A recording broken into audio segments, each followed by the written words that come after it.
নমস্কার বন্ধুরা, আমি পম্পা ভিলেজ কিচেনের পক্ষ থেকে সবাইকে স্বাগত। আমরা প্রতিদিনের মতন আজকে চলে এসেছি আমি আমার রান্নাঘরে। দেখুন, ডিম আর আলু সিদ্ধ করে নিয়েছি, ডিমে হলুদ লবণ মাখিয়েও নিয়েছি। এদিকে বাদাম বেটেছি, এই বাদাম বাটা দিয়ে আমি আজকে আপনাদের এই ডিম কষা করে দেখাবো। এছাড়াও এখানে পেঁয়াজ, আদা, রসুন, জিরে, শুকনো লঙ্কা বেটে নিয়েছি।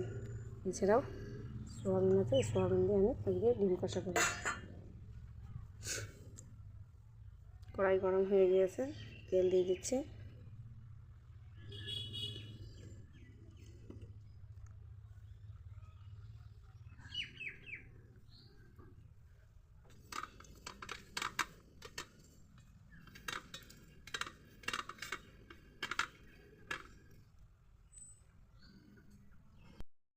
কড়াই গরম হয়ে গিয়েছে, এবার আমি ডিমগুলো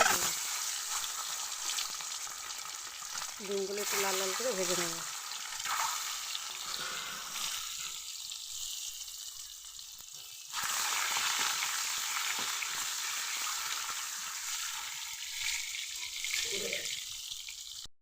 ডিমটা লাল লাল করে ভাজা হয়ে গিয়েছে, এবার আমি নামিয়ে নেব। ডিমটা নামিয়ে নিয়েছি। এদিকে তেলও গরম হয়ে গেছে, তেলে আমি তেজপাতা দিয়ে দিচ্ছি, শুকনো লঙ্কা আর জিরে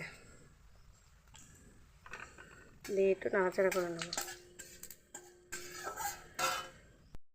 আমার জিরেগুলো লাল লাল হয়ে গিয়েছে, এবার আমি সোয়াবিনগুলো দিয়ে দেবো।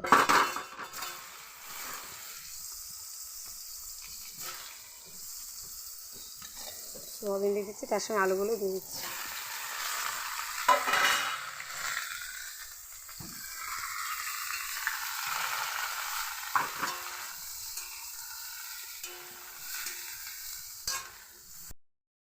হালকা ভেজে নিয়েছি, এবার মশলাগুলো দিয়ে দিচ্ছি।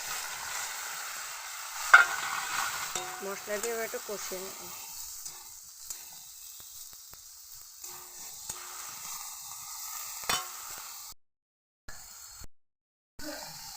স্বাদ মতন লবণ দিয়ে দিলাম,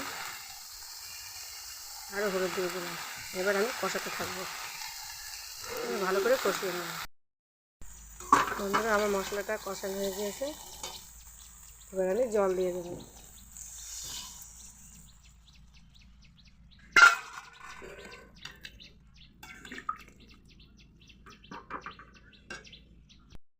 এতে জলটা দিয়েছিলাম, ফুটে গিয়েছে, এবার আমি ডিমগুলো দিয়ে দিচ্ছি।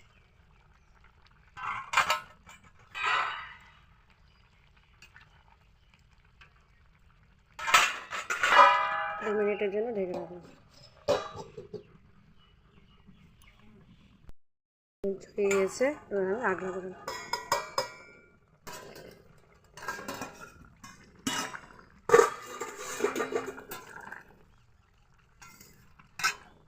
এবার যে বাদামটা বেটে রেখেছিলাম এবার দিয়ে দিচ্ছি।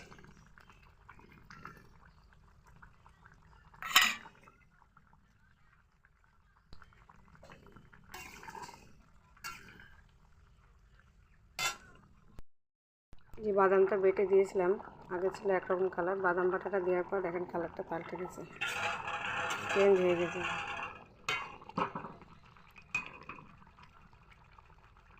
আমার তরকারিটা হয়ে গিয়েছে, এবার আমি গরম মশলা দিয়ে নামিয়ে নেব।